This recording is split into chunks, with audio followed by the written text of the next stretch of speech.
Welcome everyone to another edition of Ozarks Voices. My name is Tom Peters, Dean of Library Services. And our special guest today is Dr. Arthur Mallory, who is a former president of SMS at the time you were president. 64 to 71, I believe, yes, are your dates. So thank you very much, Arthur, for meeting with us today. Today's date is August 29th, Thursday, August 29th, 2024. And we're here in the home of Dr. Mallory and his wife, south of Springfield, I guess. Officially, you're outside the city limits. We're in the county. We're country people. Okay. And I was just thinking, the last time we sat down, I mean, we've seen each other since then, but the last time we actually interacted in a significant way was, I remember it vividly, March of 2020, which was really the week before we all went into shelter at home because of COVID. Mm-hmm. It was just like a week before. It's a good memory. And you were moving from your other home inside the Springfield city limits down here, right? We sold out and we're leasing this place. Yeah, so that's when you moved. So you moved here 4.5 years ago. So what I'd like to do is just kind of cover your entire life because you've had such an amazing life. So let's start with where you were born.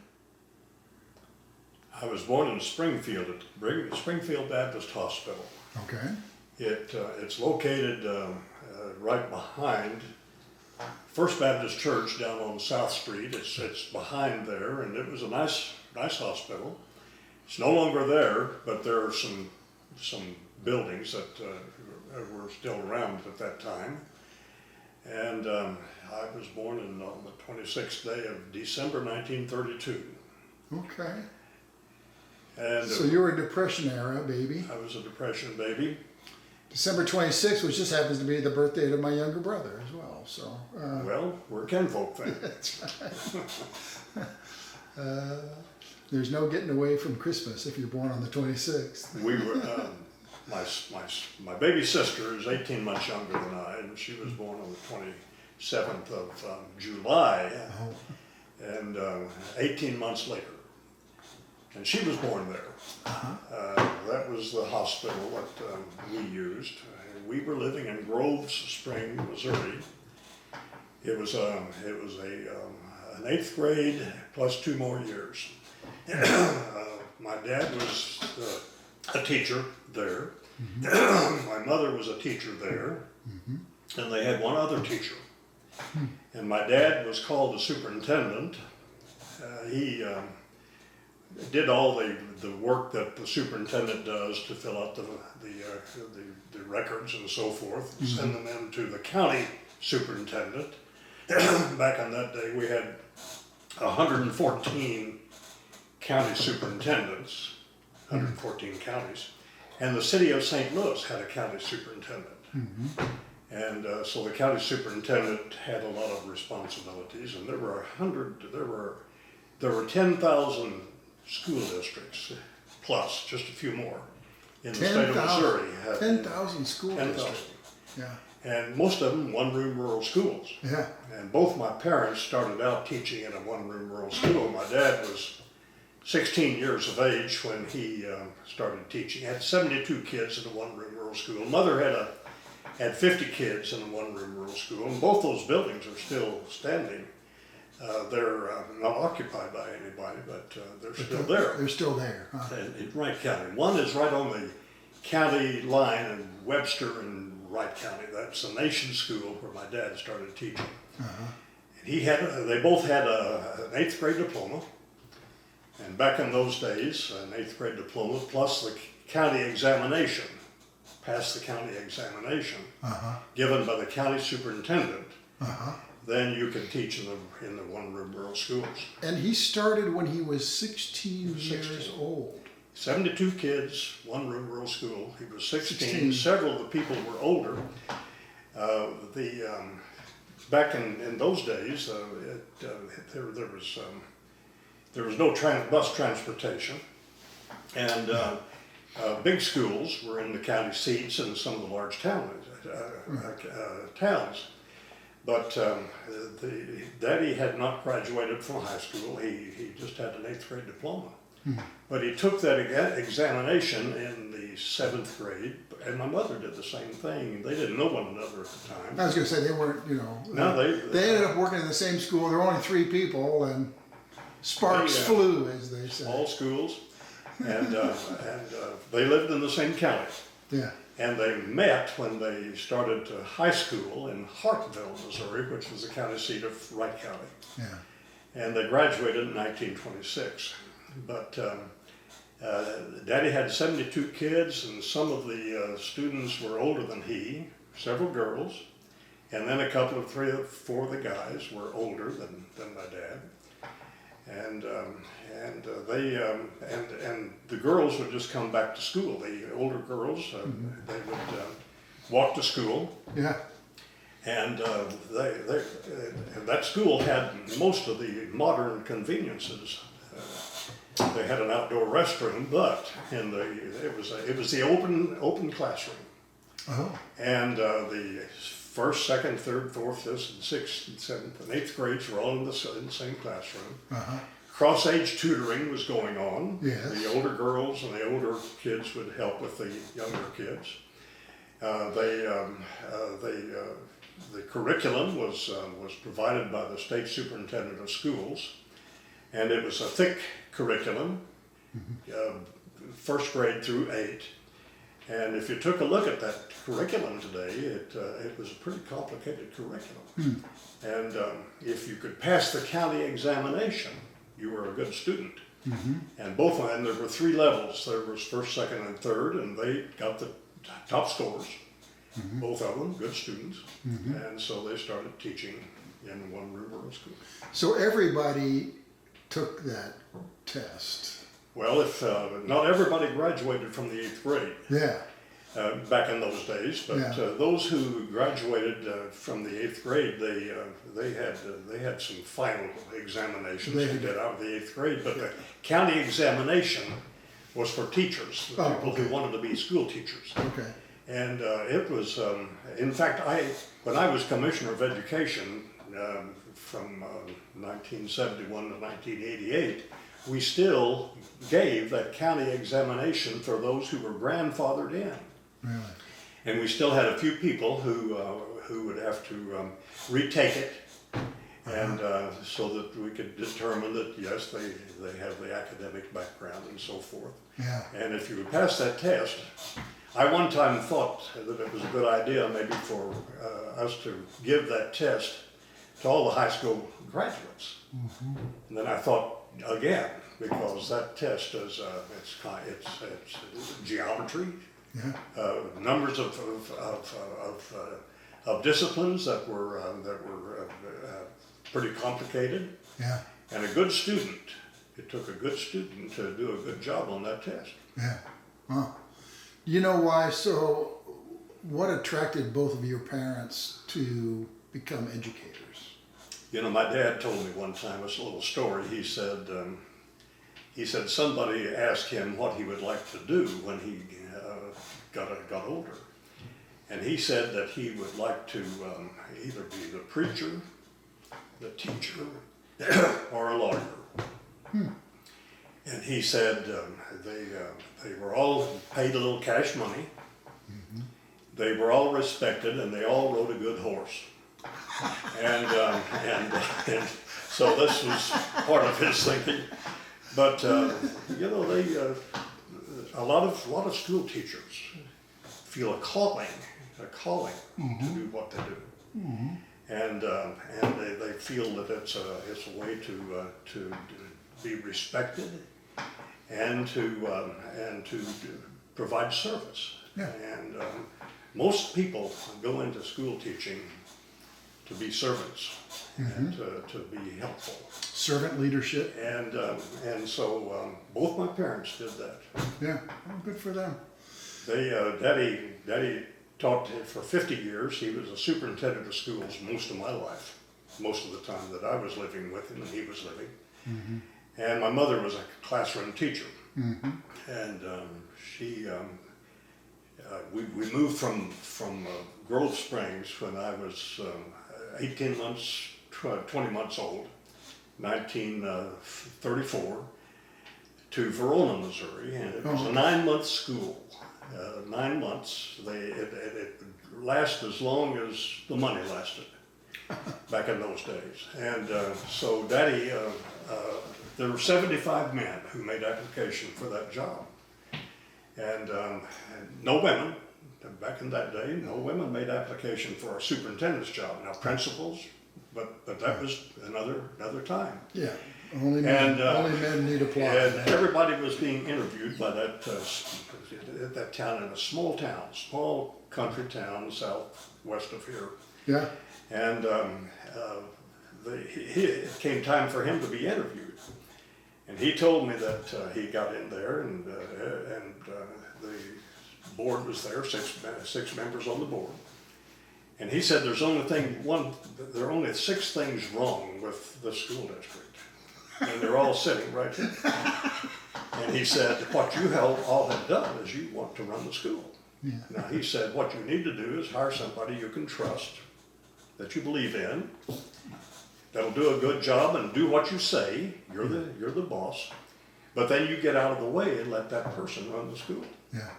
And he was pretty sure that he wouldn't be hired, having said that.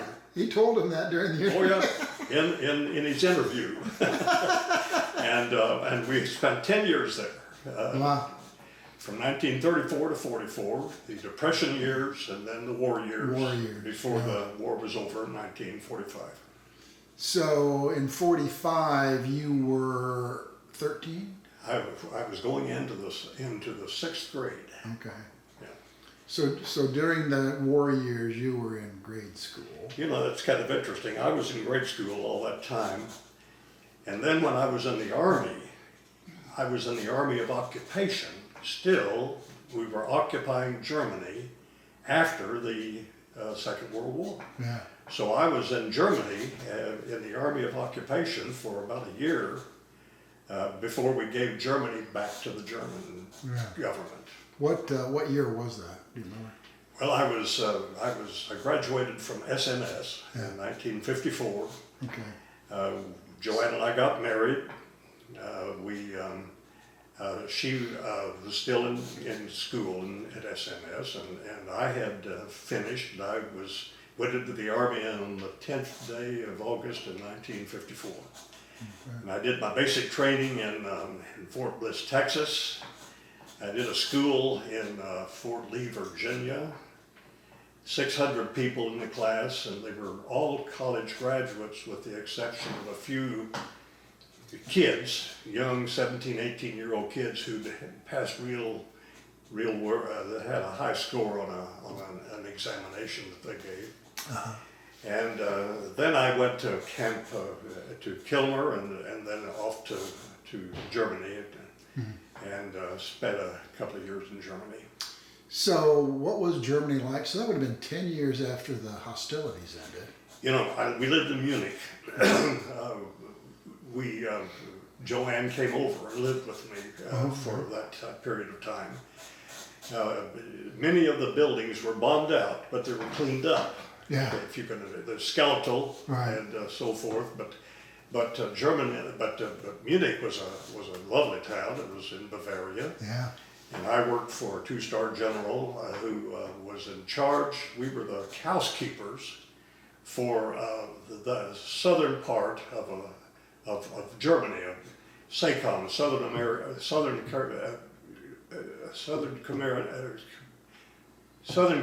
Command of Southern Germany, SACOM, and it was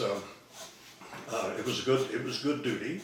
Uh-huh. I was a private, and then finally made corporal, and I was a secretary, and finally I was responsible for the first time we had a budget for the Army in Germany. I did the budget. Uh-huh. The general asked if I could do a budget, and I said sure, and money in and money out, that sort of thing.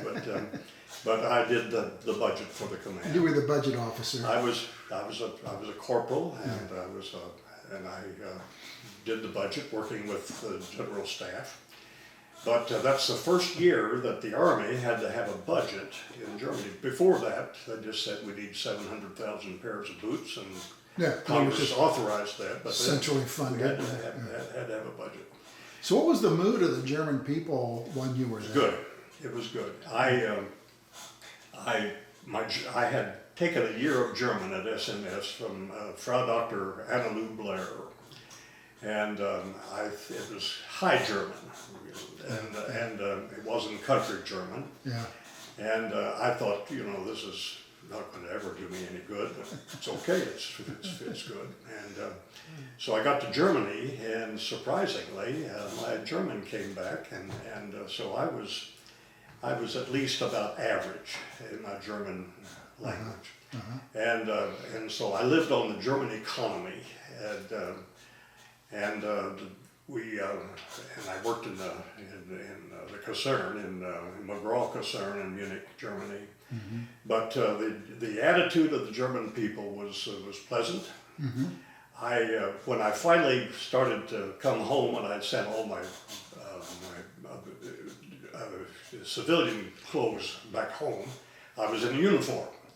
And we were on a Straßenbahn going downtown, and there were some older people on there, some aged people, a little younger than I am now, but still old. And they were nervous about this uniform. Yeah. But they remembered the war vividly, and the town was bobbed out, cleaned up, but still. For example, there was a nice cafe under the Ratskeller downtown, and the Ratskeller was kind of destroyed up here, but down below was the best eating place in Munich. Yeah. And we would often go down there, and so for $3, that would be $4, 4 marks for the dollar. For $3, we could have the best meal at the best Wiener Schnitzel they had in Munich.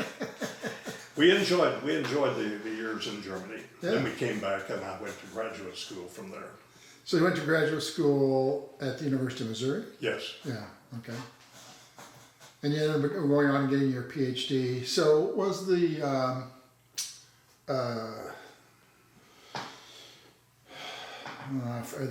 educational plan that came out of the Second World War? My dad went to law school, and now I forgot the name of it. The big program. A lot of people went to. The GI Bill of Rights. The GI Bill. GI Bill. Yeah. GI Bill. I was on the GI Bill. Yeah. So yes. that aided you to get your. Let's see.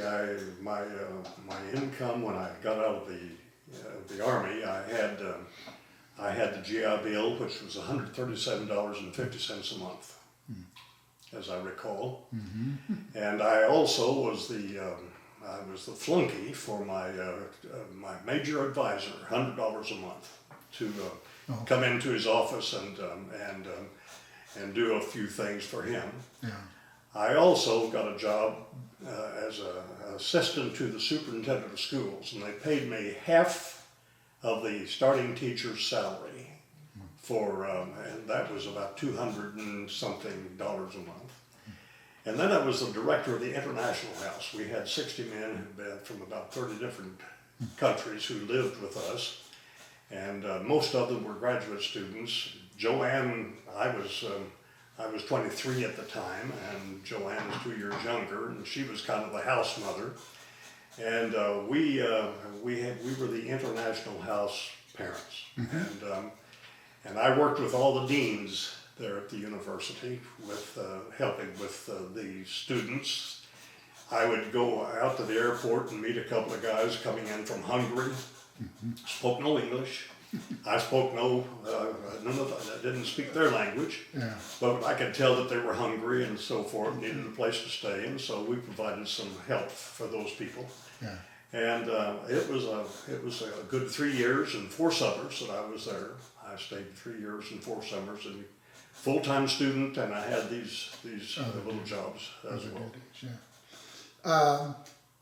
So I would be remiss. So your wife, Joanne, Her maiden name was Peters. Absolutely. You guys must be related. We might be brothers-in-law or Well, something. that's right. One of my board members over at SMS was Jim Peters. Yeah. He was a basketball coach, and then he was in the insurance business. Lived in West Plains. Uh-huh. I don't know whether you know Peters is from that area. Where? I don't. I'm from, my family's from eastern Iowa. And Joanne grew up In Buffalo. in Buffalo. Okay, so. We both graduated from high school in Buffalo. Okay, I'm older, and 2 years ahead. But she graduated from Buffalo as well. okay, so started off in Grove Spring. You were born in Springfield, but your family was living in Grove Living Spring. in Grove Spring. Then Verona, Then Verona. Fair Verona, a small little town. Did you live in town when you were in? We lived in Buffalo. We moved from Verona to Buffalo Yeah, in 1944. okay. And my dad was the superintendent of schools. My mother, during the war years, it was difficult for the superintendent to find some people qualified to teach certain subjects. Yeah, So my mother went back to summer school every summer and would take whatever was needed for her to be able to fill in a gap or two in the curriculum. In fact, my mother and I graduated together in 1954 54. from Mizzou. Let's see, was that correct? No, that's when I graduated from high school. 1956, we graduated together. I got my doctorate, she got her master's. She had more graduate hours than I had, and she had all A's. She was a great student. Good student. And so I tried not to compare my transcript to hers. But you graduated at the same time. Same ceremony. Yeah. Yeah. Did anybody pick up on that? Yeah. Pictures of my dad and my mother and I all over the United States. Really? Yeah, it was a little different, and so they picked it up, and it was just a little news item. Well, this is fascinating. So another thing about before we move on to the SMS years, in the one-room schoolhouse, so every student basically walked to school or rode a horse? Right. That was back early, Yeah, and there was no transportation. yeah. In fact, No drop-offs, mom and dad wouldn't get in the buggy and take the child to school. well, they did what they could, and Daddy and three of his brothers all went to high school in Hartville, and they boarded out. Yeah, And which is pretty common too. it was common. Yeah. It was common. That was 13 miles away from where they lived. Yeah. So just so, for a few, imagine today's students like boarded out, what are you talking about? You would actually, as a high school student, you would go and live in town with somebody, maybe a relative, maybe a friend of the family. And they got a room, Yeah. and the four of them, 2 beds, four brothers, and they made out. They all worked, Yeah. and they had enough money so that they could have some food. Room and board. There was no school lunch at the time. You took your sandwich to school. Yeah. And in fact, there was no school lunch back before the war. And in Verona, my dad knew about poor and kids who were hungry and so forth. And he was worried about some of the kids who would come. This was the Depression and before the war. Yeah. And so he hired a couple of women in the little town of Verona, took a room in the school and made a kind of a lunchroom out of that. Yeah. And they provided a bowl of stew, Yeah. meat and vegetables, and an apple. And if you had a dime, you could pay a dime for that. If you didn't have a dime, you didn't have to. So you brought your sandwich along with that bowl of stew. And Daddy was of the opinion that if you were hungry, you weren't going to be as good a student as if you had some food in your stomach. Yeah. Yeah. So I grew up in Fort Dodge, Iowa. I was born in '57, so I can remember when there was no school lunch program, no breakfast, no lunch.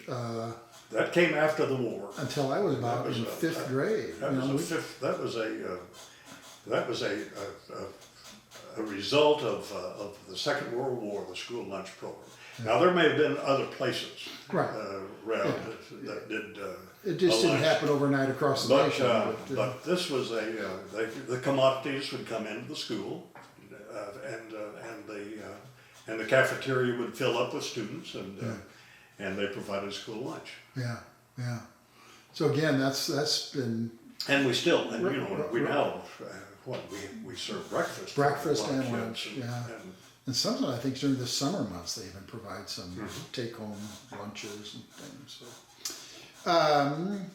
okay. And the other thing about the one room schoolhouse is, I mean, the kids they'd walk there or ride their horses, and they'd stay all day. Be there all day. Yeah. And go home 9 months, so it'd be sort of like you kind of get started in September and you'd go till the money ran out. Well, the one-room rural school was a three-director elementary school. 3 directors, 6 directors for a high school, and back in those days. And so there was a board, and the board hired the teacher. And most of the teachers did not have a college degree. Rarely did you see a college degree person teaching in one rural school. And these were people who had maybe a high school diploma or an 8th grade diploma, and they passed the county examination. Yeah. And with 10,000 school districts, most of them one-room rural schools, back in the turn of the century, 1900, they needed a lot of people in schools, and the colleges were not putting out all the people who were teachers. Yeah. So the county superintendent had a significant job, an important job, to supervise the elementary schools, the little one-room rural schools in the county. Yeah. And the curriculum was all specified at the state level? At the state level, there was a curriculum, and it was a good curriculum. It was well done. Yeah. The state superintendent of schools back in that day was an elected official. We became a state in 1891, and we had, and the state superintendent of schools was one of the statewide elected officials. And I knew some of those guys who were doing that before.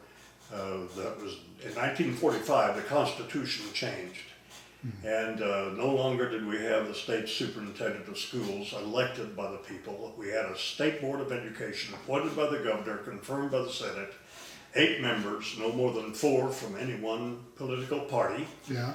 And spread around the state. Spread around the area of the SNS. Had a board of regents. Right. And there were 8 members, and there were 5 normal schools in the state of Missouri at that time. Cape Girardeau had one, Warrensburg had one, Maryville had one, Kirksville had one, and Springfield had one. And they each had their governing boards. Yeah. And we were the 4th normal school. Right. To form. Yeah. 1905. Yeah. And there was the committee the site selection committee for the 4th normal school, as I recall, was chaired by, he might have been the president of Washington University. I don't know. Remember. And they were doing they had several potential sites, and they came out to Springfield, and they were looking. I don't think they were looking at Verona. No offense, but I don't think Verona was on the short list for the site for the 4th normal school. I want to say maybe Lebanon was, and maybe Monette. I can't remember. Joplin was interested. Yeah, so it was and it was people understood that having a normal school located in your town was a good thing. And the normal school was primarily a teaching. Teacher training. Teacher's training. Yeah. Harvard was the first. I know you know this, but Harvard was the first 4-year school in the 1636. Yeah. And it was to prepare the servants of the people. Yeah. The lawyers, the teachers, the preachers, and the let's see, lawyers, teachers, preachers, Not doctors. and the doctors. And the doctors. And the doctors. Yeah, physicians. And that was what Harvard was doing Yeah. in 1636. Yeah. And a lot of things patterned themselves. A lot of the schools patterned themselves after the beginning. And so we had Mr. Carrington, who was he was the state superintendent of schools. Came from Jeff City to SNS. He was the first president. Yeah. Then Dr. Hill was the second president, and Roy Ellis was the third president. He was the president during my parents' college education and during mine. Yeah. And in fact, Dr. Ellis was the dean of college, of normal schools and state colleges in the nation, because he was the longest serving person. Yeah. How He long was did on he the serve? campus about 50 years. 50 years. Yeah, Okay. student Wow. and so forth. And, Spent most of his adult life yeah. involved with. And he became a great friend of mine when I became president over there. And you were the fifth I president. was number 5. And to date, the Number youngest. 12. Yeah, number 12. But you were the youngest president. I was 31 Yeah, when I right. became president. Yeah. So how did that come about? How did you become president? Well, I guess I remember vividly. I mean, teaching high school, your dad teaching school when he was 16 Well, I was was one in, thing. I was in the Parkway School District in St. Louis County, and I was the assistant superintendent. And I left there and became the first dean of the University of Missouri in St. Louis. And I was there for 4 years, and I got a call from somebody, and they said, we're interviewing for the presidency of SMS, Southwest Missouri State. And I knew I couldn't do that, and I said, but I know what they were doing. They were calling anybody who maybe had a doctorate, some of the people they knew. And a big crowd of people applied for the job. Really? I didn't apply. In fact, I had applied for a couple of jobs when I was younger and failed in both of them. I wasn't worth a dime as an applicant. I didn't apply for the job in Parkway. I didn't apply for the Mizzou, the UMSL job at St. Louis. And I didn't apply for that, but they said, could you come for an interview? So I went to the Mayflower Hotel downtown St. Louis. I don't know if it's there anymore or not. Yeah. But there were a lot of people there, and I knew numbers of them because these were superintendents and other people in education. Yeah. And so I walked in, and they were giving 15 minutes to just shake hands with each one of these. Yeah. Yeah. And so they called and said my name, and it was my time. So I went in, and there were 6 board members there, and I knew one of them. He was a circuit judge, and he was from Buffalo, and they lived next door to my wife's parents. And he was the president of the bank, Old Bannon Bank in Buffalo. And his family started it way back, a long time ago. 1905, in fact, same time as SNS got started. Yeah. So he knew you. So he remembered me. I was a Boy Scout, and I was the den chief for a den that was met in their home. And his wife was a den mother, and so I had a bunch of little boys that we went through scouting with. And so I visited with the board, and 2.5 hours later, everybody was given 15 minutes, but 2.5 hours later they said, we're going to kick you out of here because we got other people to meet. And so I left, and they called, and they said they wanted to visit again. And so I visited again, and they offered me the job, and I turned it down. Because the president of the University of Missouri, Ellis, Roy Ellis was president here for a while, and Elmer was the president of the University of Missouri, and he was a friend. He was kind of a mentor when I was a graduate student. he called and said, come to Columbia and let's visit. And so he told me that what he wanted me to do is stay one more year in St. Louis, and then he wanted me to come back to Columbia because we'd lived there for 3 years. Right. And he wanted me to help him. I don't know what that might have been, flunky of some kind. Yeah. And I said, that sounds good. And so that's what I was going to do. Yeah. And, So it's sort of a handshake agreement that if you. The handshake was pretty important. Yeah, I know, but it was just a handshake agreement. We agreed that you didn't have a contract, you didn't have a position, not title. for that. Yeah. And he said, I just want you to come here.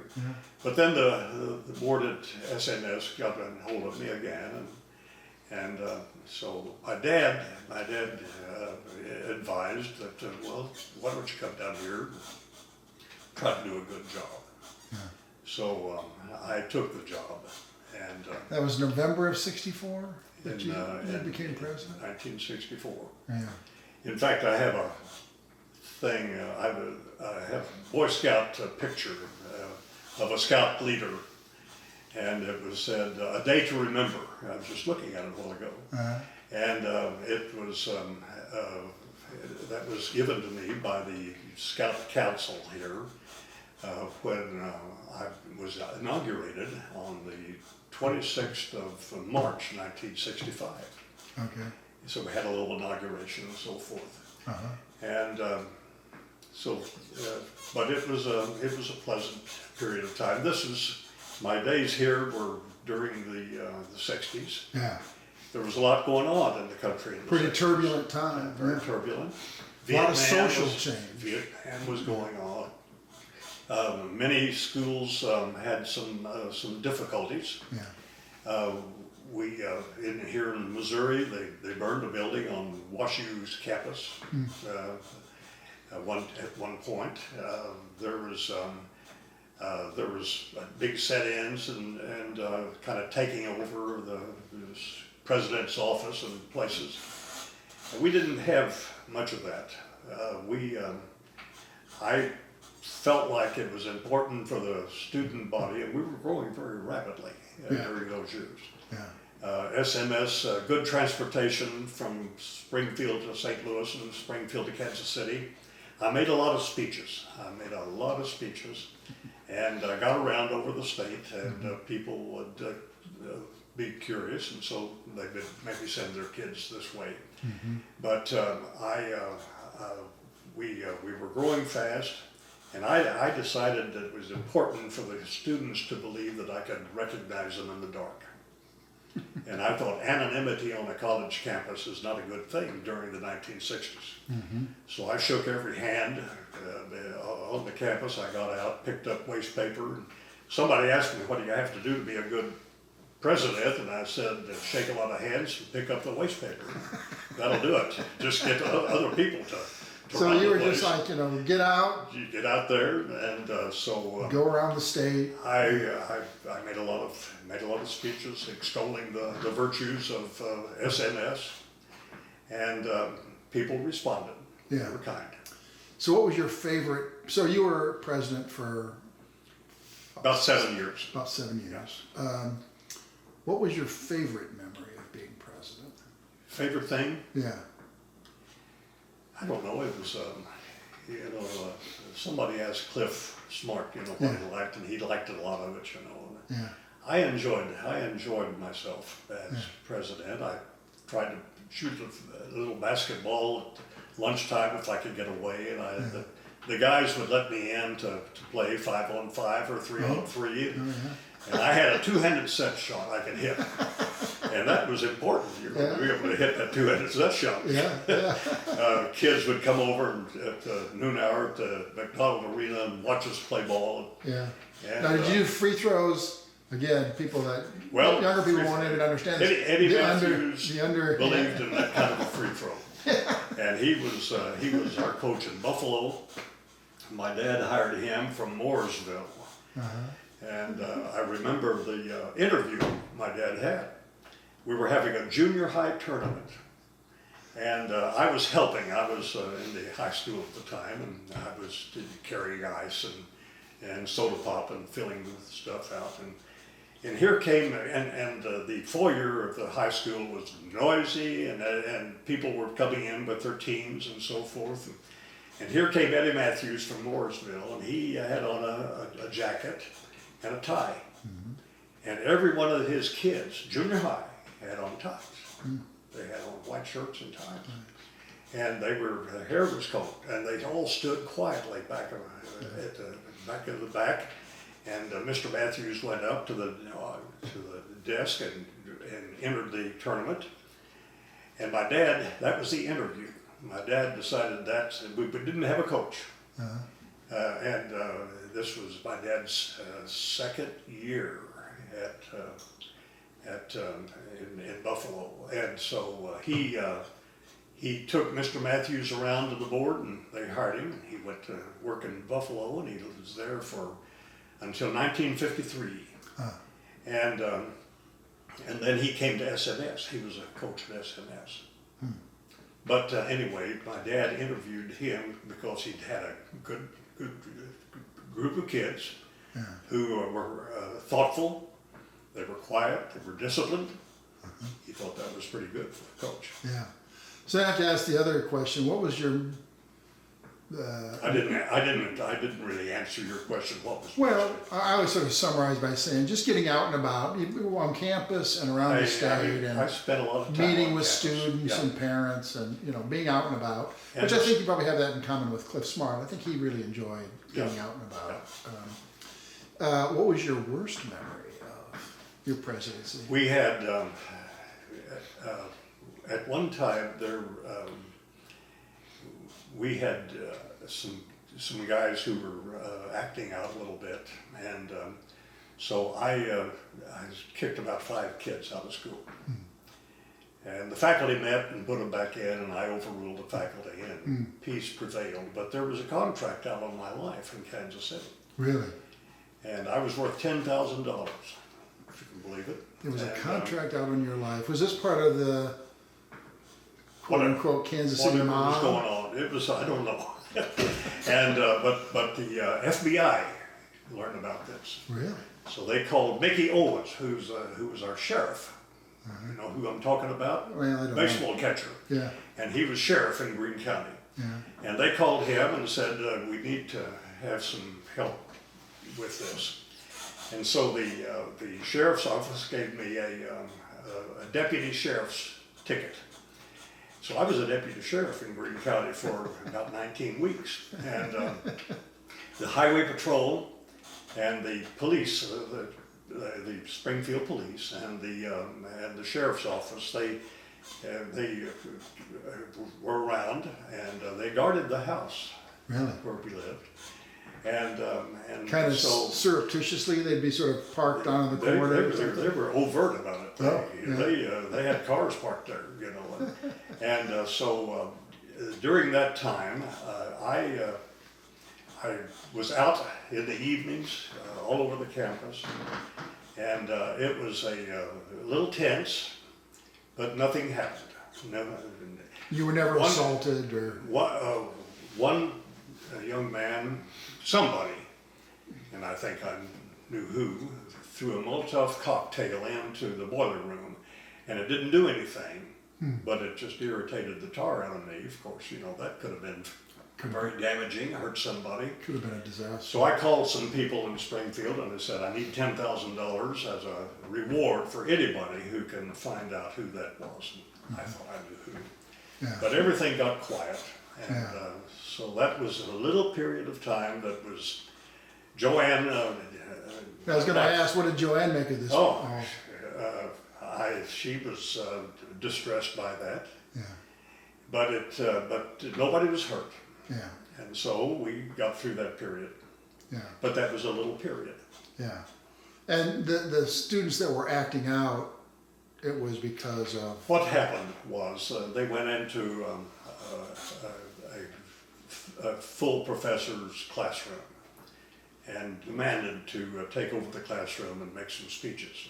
This was in agriculture, and that was their mistake, because the Aggies were very, very firm about They knew how to. get along, be for the school and so forth. Yeah. And so they touched the professor. Oh. And so I threw him out of school. Yeah. Touched him in an aggressive way. Pushed him, to Yeah. push him away. And this was. He said, young gentleman, you may make some comments, but let me finish right here. He was very nice about it. Yeah. He was a great guy. He Yeah. was the head of the department. Yeah. But they walked over, wanted to take over, so I couldn't have that. Yeah. But it was based upon sort of national politics, anti-war. Whatever.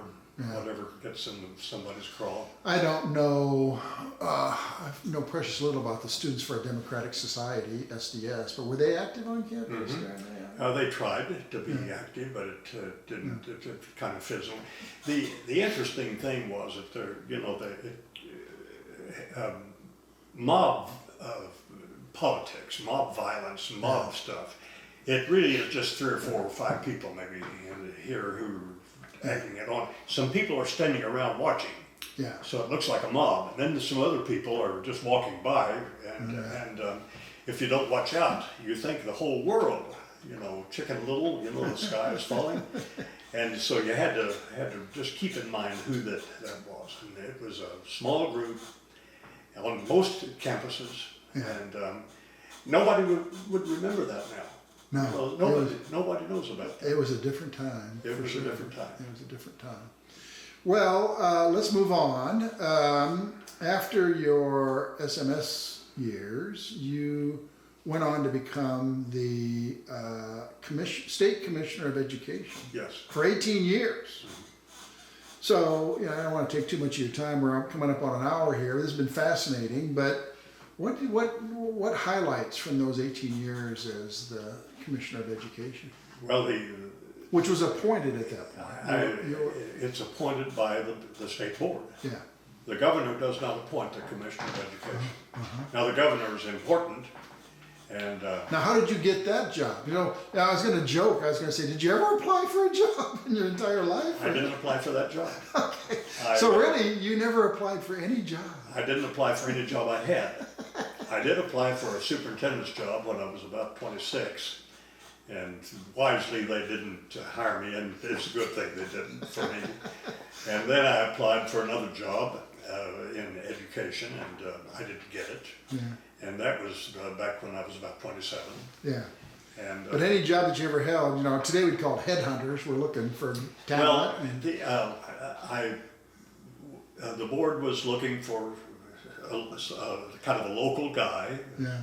and anybody from Missouri is local, and so I interviewed the board, and finally did. I turned them down 4 times.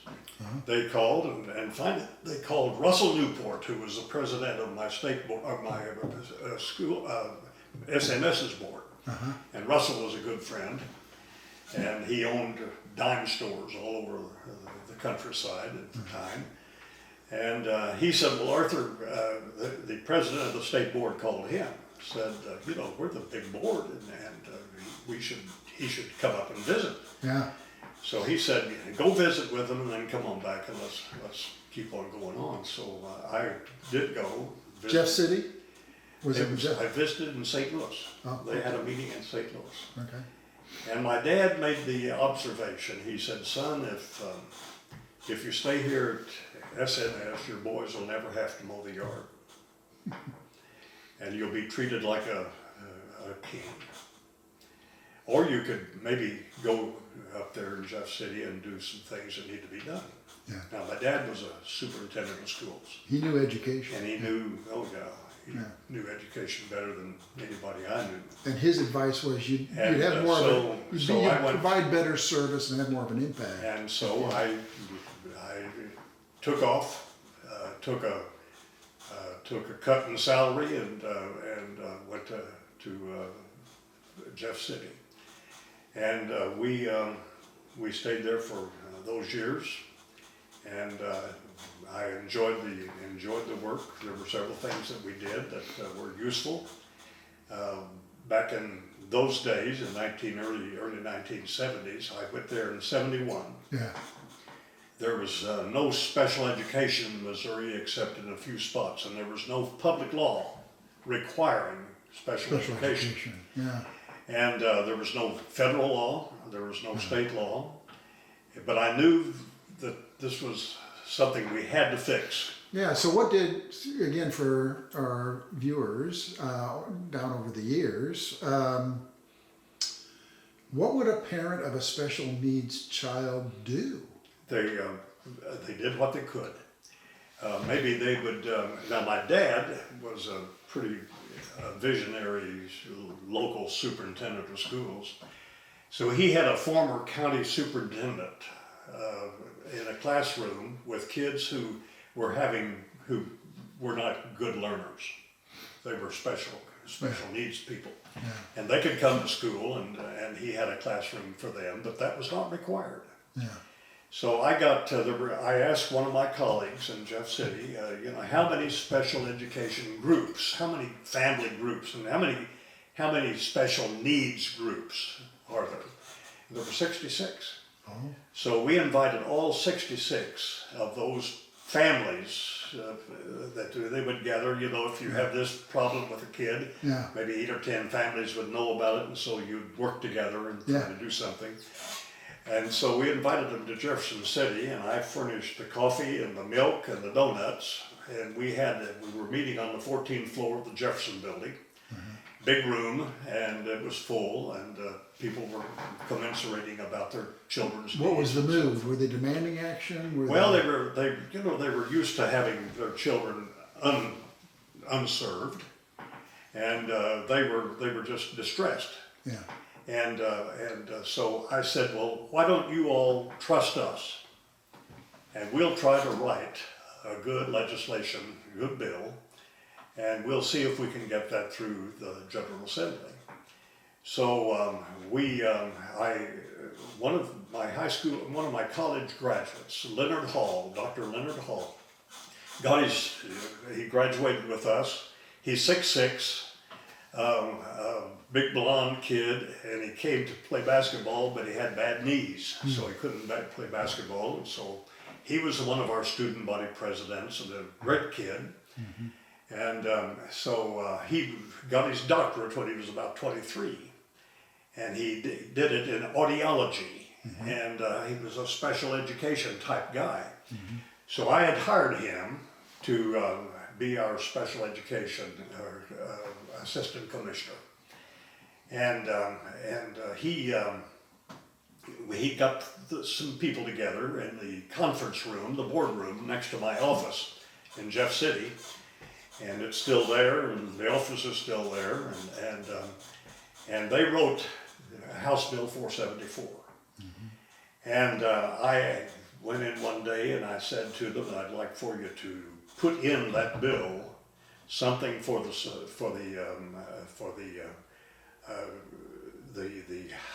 very capable kids who are really at the top, but they're very fragile.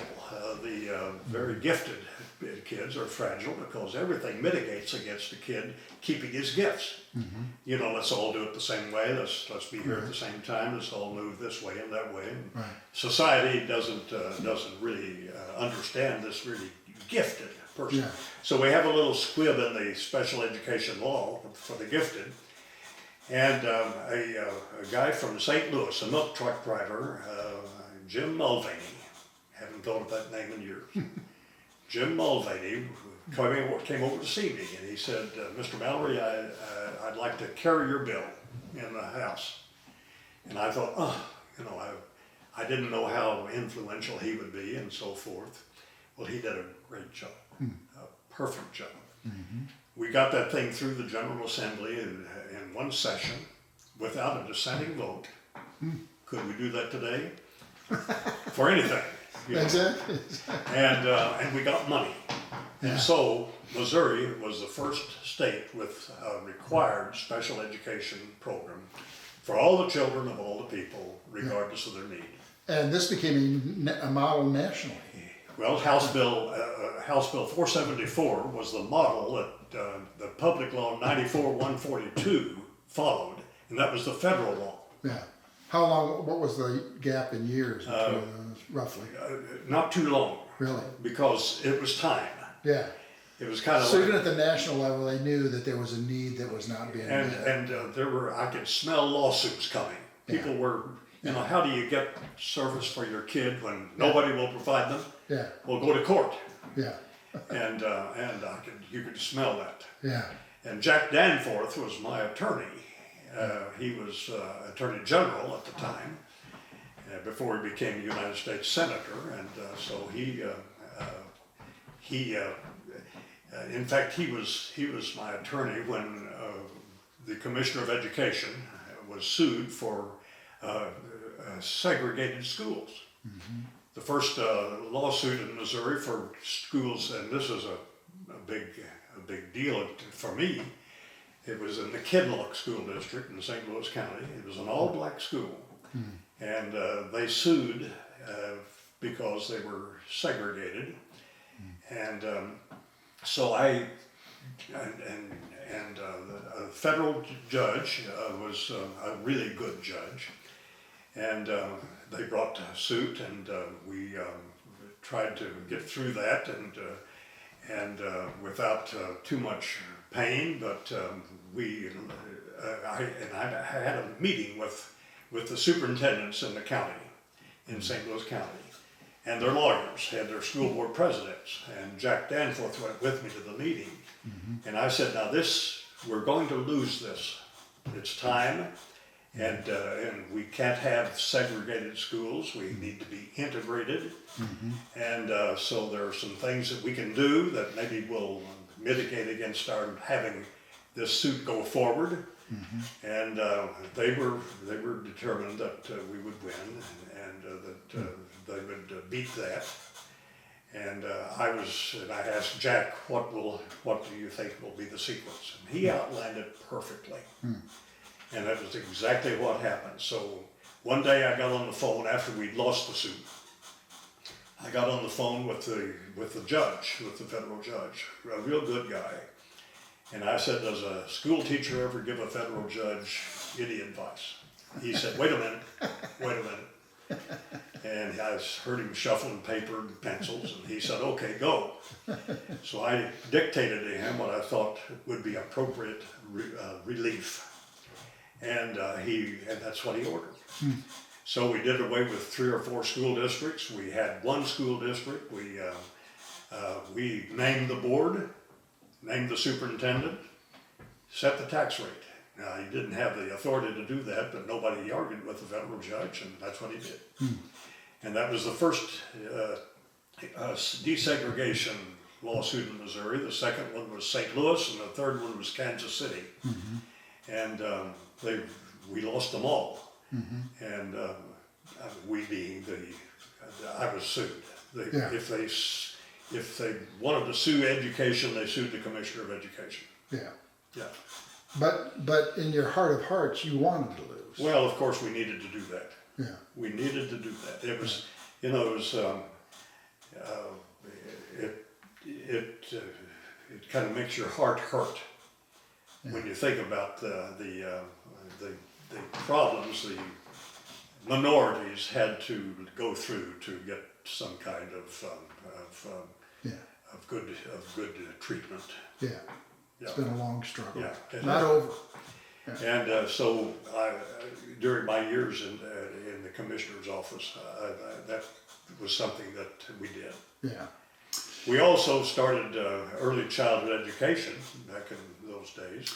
I was going to say, so, my sense was there were very few kindergartens when you got into education. When I became Commissioner of Education in 1971, Springfield didn't have a kindergarten. Yeah. It wasn't required. It wasn't in the law. Yeah. And so and we had good kindergartens in St. Louis County and several other places, but not across the state. Yeah. So we said that we would all have to have a kindergarten. And I read a book written by Dr. Burton White, of a professor of psychology at Harvard. It was entitled The First 3 Years of Life. And I knew he was right. He said that by the time the child is 3 years of age, most of the stuff that he really is going to need has to be in place. Yeah. Now, he doesn't learn to read by then, but many of the developmental concerns that you have about growth and development, they have to be done. Yeah. And so I hired Mildred Winter, who was a kindergarten person in Ferguson, Florissant School District in St. Louis County. She had a great kindergarten. And I said, I'd like for you to come to work for us, and I want you to report to me. And I'd like for us to stir around and see what we could do to be to see to it that the parents are better first teachers for the child. And Parents as Teachers was born, and Kit Bond was governor, and we talked him into being interested in it, and he was, and we got that thing through the General Assembly in 1980 something, and that was an important thing. Parents as Teachers is now the kids who are in it's a home visitation program. We don't try to indoctrinate anybody. We don't try to talk to them about religion or anything else. It's strictly how can you do a better job teaching your kids. Yeah. I have a grandson who had his doctorate in music, and his wife had her doctorate, and they had my first grandchild, and I said, I'd like for you to put him in the Parents as Teachers program. And Jason said, well, Grandpa, we've read some books and we can do this. And I said, do me a favor. Just put him in there and you all participate. Yeah. And so the home visitor came, and she was smart and she was mature and she was good at it. And the kids, my son and my grandson and granddaughter-in-law said we learned so much from her that we wouldn't have had. Yeah. And here's what we did. So it's a program that still is providing benefits. It does. Yeah. Our kids who are in that program always do well in school. Yeah. So, I've been a librarian, and so I'm going to ask a librarian type question.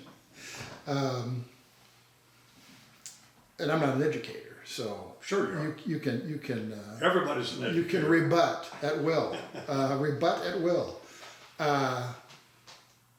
Being read to at an early age is critical to all types of cognitive We think so. and emotional development. Absolutely.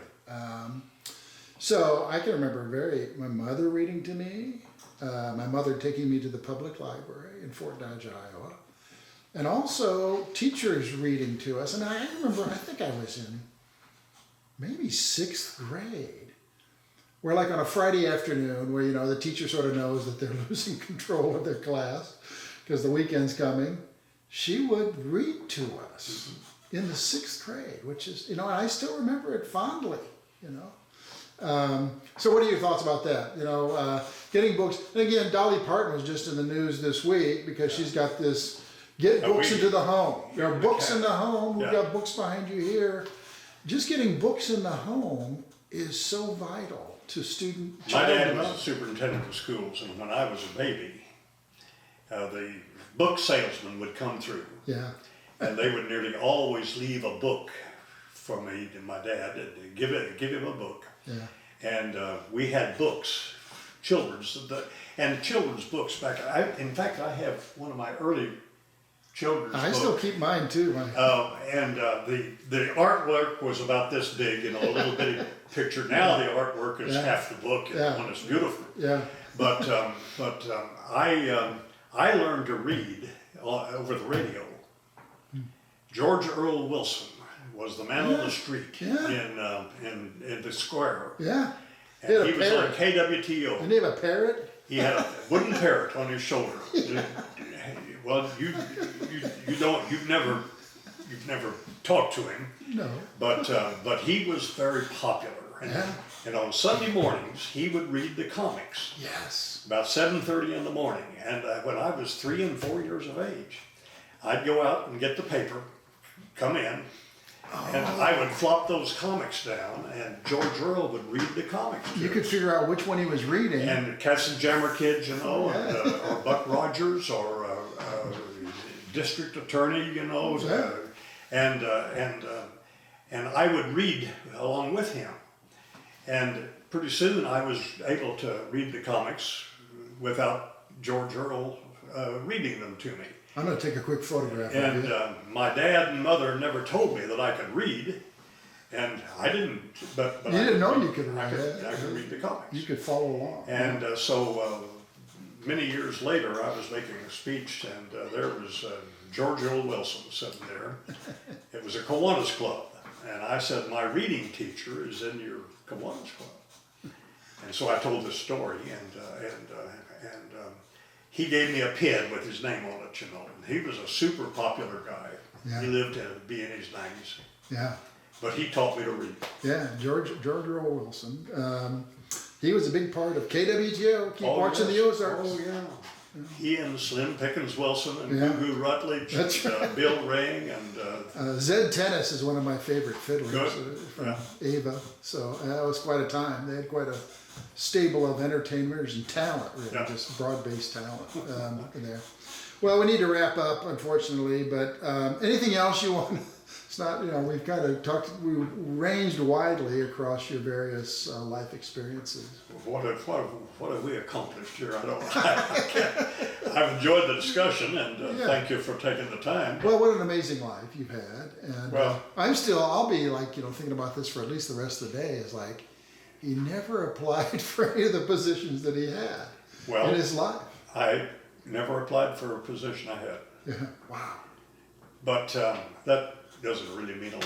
You Well, know. it's almost like a testament to talent because people were seeking you. Well, my dad was a well-known superintendent. Yeah.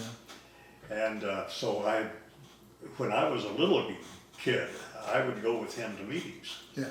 When the superintendents would get together and talk over stuff, you know, when the county, when the State Department would send somebody to visit with superintendents, I'd be there. And little did I know that I would eventually be doing some of that kind of stuff. Yeah. But You come from a family of educators. Yeah. Yeah.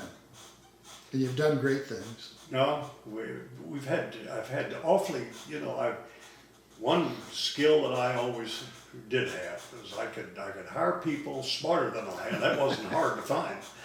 And I could hire people smarter than I who could make things happen. Yeah. Yep. As Cliff Smart used to say, probably still says, if you're the president of the university and you're looking around and you think I'm the smartest person in this room, you failed. Yeah, that's right. That's right. Hire talent, retain that talent. There was a guy named Dr. Richard King. Dick King taught in Buffalo. He was a music man, and he was from Houston, Missouri. Yeah. And he was a big Texas guy. County. He was a big guy. He was big. He taught me to fly. He taught Oh, me. you're a flyer? Yeah, I learned to fly on an Aeronica Chief. Uh-huh. A little Aeronica Chief. It was. I was last of high school and college, and it had a 65 horse motor. Yeah. I've seen washing machines with a bigger motor than that. But anyway, he was 300 pounds. And he could still jump and dunk a ball at 300 pounds. He was on that Houston team that did win the state championship one time. Anyway, Dr. King was very bright, and my dad wanted him to put in a radio station.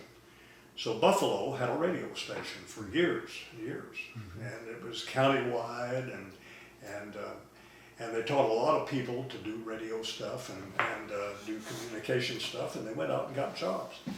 And then my dad wanted to have a flight program, an aviation program, and Dick did that. And so I hired him when I was a commissioner of education, and he was in charge of curriculum for the state of Missouri. And he was super bright, common sense galore, could do anything, great teacher, that's who you want to hire. Yeah. You want to hire the deck kings. Yeah. Actually, I have one other question I want to ask you. I think I can promise this will be the last one, but maybe another one will pop up. So I want to get your thoughts on consolidation of school districts, which was a big thing that, again, a lot of people today, younger people, won't even kind of comprehend what happened there. Not sure I comprehend, but basically we went from a lot of one-room schoolhouses, small school districts, to consolidation. And just to kind of set it up, I mean, my sense is in Missouri and elsewhere, you know, back in the 20s, 30s, and 40s, there were a lot of people that were living out in the country. So having a bunch of, and transportation, the good roads and all that stuff weren't where they needed to be.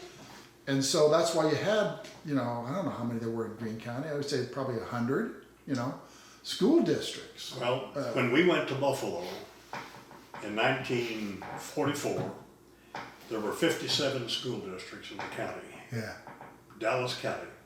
Poor county. Not a highly populated county. Not highly, but there were 57 school districts. 3 high schools. Yeah. And my dad brought them all in through reorganization and consolidation into a one county school district. Yeah. Now, every time one of those came in, like nobody wanted to lose, you know, you don't want to lose your local church. Right. You don't want the church to go away. You don't want the school. You don't want the school to go away. Yeah. And one time, my dad... It was divisive. It was a real issue. It was a big issue. Yeah. And the Hubert Wheeler was a state commissioner of education before I'm number 2. He was number 1.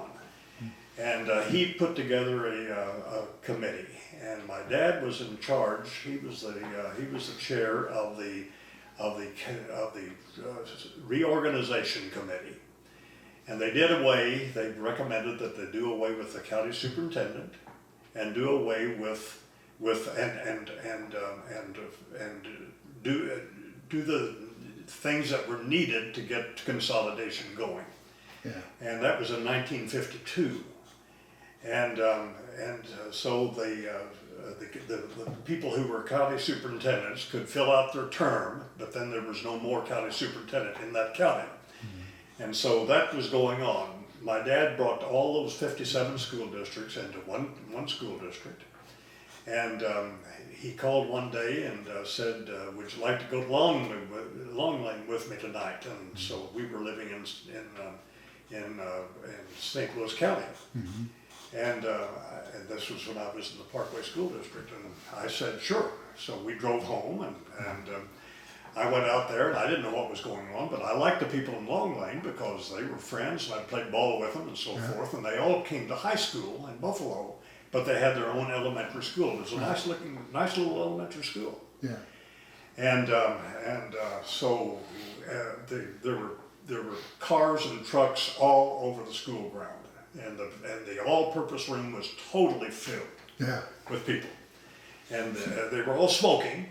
Half of them were smoking. Well, different time, again. It was a different time, and the place was blue with smoke. And so we went to the door, and everybody sort of glared at my dad. Yeah. And we walked back to a place where we could find a chair. Yeah. And so somebody stood up and said, well, Mallory's here. And he said, Mallory, do you want to say something? He'd been invited to come out there.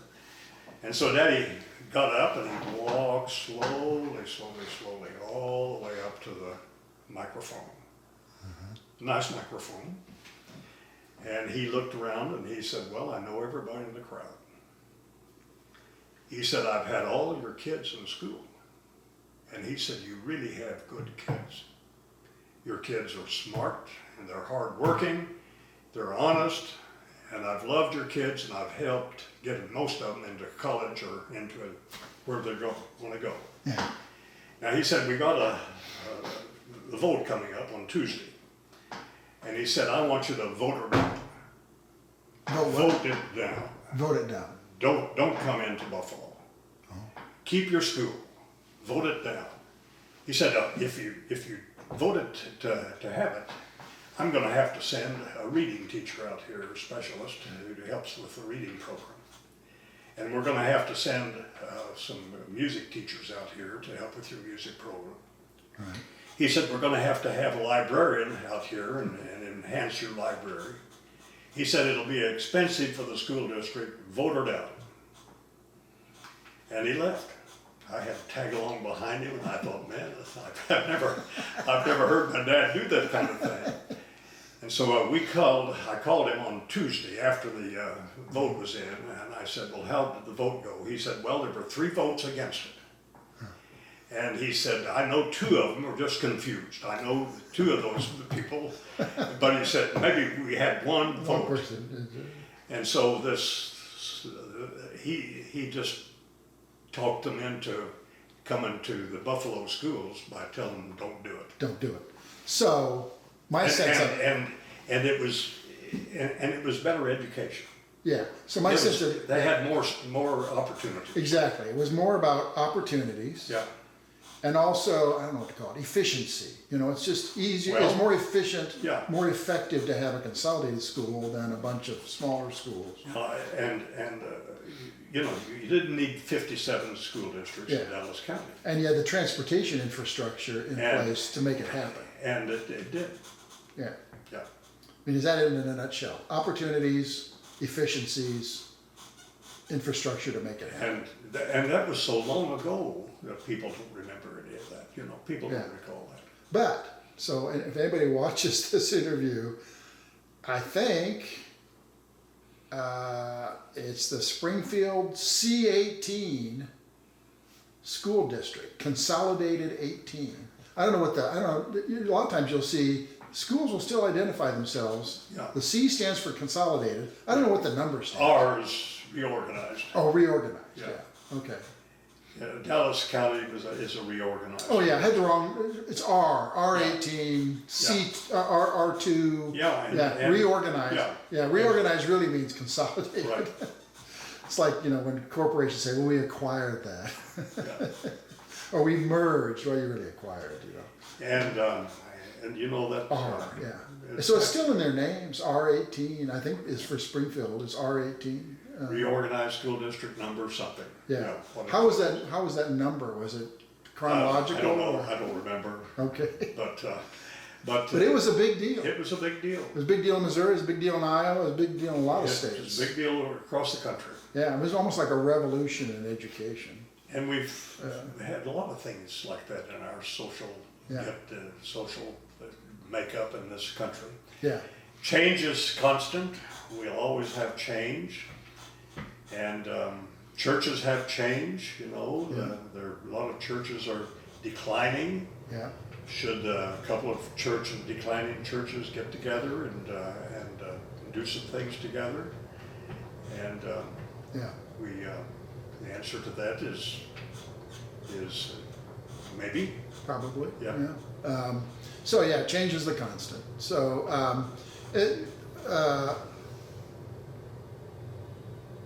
the way most people thought about education before you got to higher education, you know, let's set higher education aside for a moment. It was grades 1 through 8, and then 9 through 12. That's the way we conceptualized Yeah. education. And All the kindergarten and pre-K, that was that stuff was, you know, one of the problems I had with early childhood education and parents as teacher stuff is that a lot of people couldn't visualize being responsible for the education of anybody before 6 years of age. And we know that so much takes place before that. Yeah. If the family and then the preschool stuff can be well done, if the family will get on board and help with the things that will help get that child ready to go to school, yeah. then you have a pretty sweet experience in your schooling experience. Yeah, and that relationship between family, community, and the school district is all. The family is always more responsible for education than anybody. Yeah. It is the family's responsibility. Yeah. to see to that. So we should wrap up. So we've been talking with Dr. Arthur Mallory. Well, thanks very much. It's my Really, pleasure. really appreciate it. Thanks, Tom.